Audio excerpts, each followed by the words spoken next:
যেই বাড়িতে ২৫ বছর পর্যন্ত থাকলাম, খাইলাম, কত স্মৃতি, কত কি সেই বাড়ির আজকে মেহমান ভাবতেই কেমন লাগে না? মেয়েদের জন্য অদ্ভুত এক নিয়ম যা আমার একদমই ভালো লাগে না। আসসালামু আলাইকুম, সকলটি কেমন আছেন? মুই আলহামদুলিল্লাহ ভালোই আছি।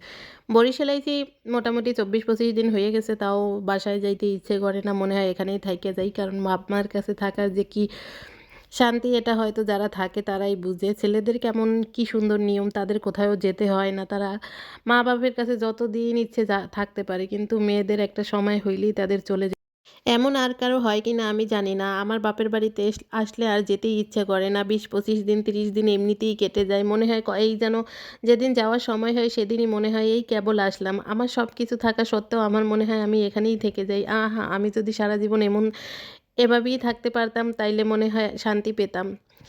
হয়তো প্রত্যেকটা মেয়েই এমন ভাবে, কিন্তু বাস্তবিক অর্থে তা হয় না। যখন শুনি বাড়ি আসবো তখন আনন্দের শেষ থাকে না। আর যখন মনে হয় যে চলে যেতে হবে তখন কষ্ট, মানে মনে হয় কি যেন হারিয়ে ফেলতেছি এরকমের মনে হয়। হয়তো প্রত্যেকটা মেয়েরই এমন হয়।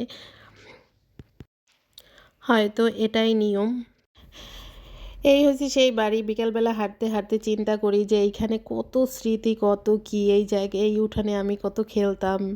এই সিঁড়িতে আমি কত বইসা থাকতাম। এই রান্নাঘরে মায়ের পাশে মানে চুলার পিঠে বইসা কত খাবার খাইতাম। মানে তার কোনো শেষ নাই। এখান থেকে আমি আসতাম, সামনে বইসা থাকতাম। আর যখন আমি আমার প্রিয় মানুষটার সাথে সম্পর্ক করতাম তখন আনাচে-কানাচে যেখানে এখানে সেখানে বইসা কত কথা বলতাম। ভাবি নাই যে এই বাড়িতে আমি কখনো বেড়াতে আসবো।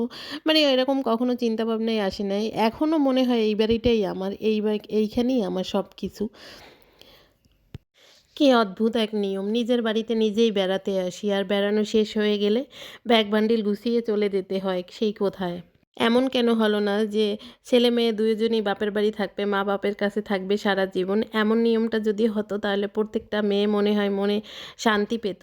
যারা মা-বাপের সাথে থাকতে পারে সারা জীবন তাদের মতো ভাগ্যবতী মনে হয় আর কেউ হয় না। আমি যখন দূরে থাকি তখন মা-বাবাকে নিয়ে চিন্তায় শেষ থাকে না। কিন্তু যখন কাছে এসে থাকি তখন মনে হয় কোনো চিন্তাই নেই। এই যে সবাই আমরা একসাথে আছি। এই আম গাছ, এই পুকুর পাড় আমার স্মৃতিতে ভরা। এই জায়গাগুলো ছিল আমার সবচাইতে প্রিয়। ছোটবেলাতে এই পুকুরে কত গোসল করছি, এখন ভাবতেই কেমন লাগে। কেমন অপরিচিত, অচেনা হয়ে গেছে সবকিছু। এমন কেন?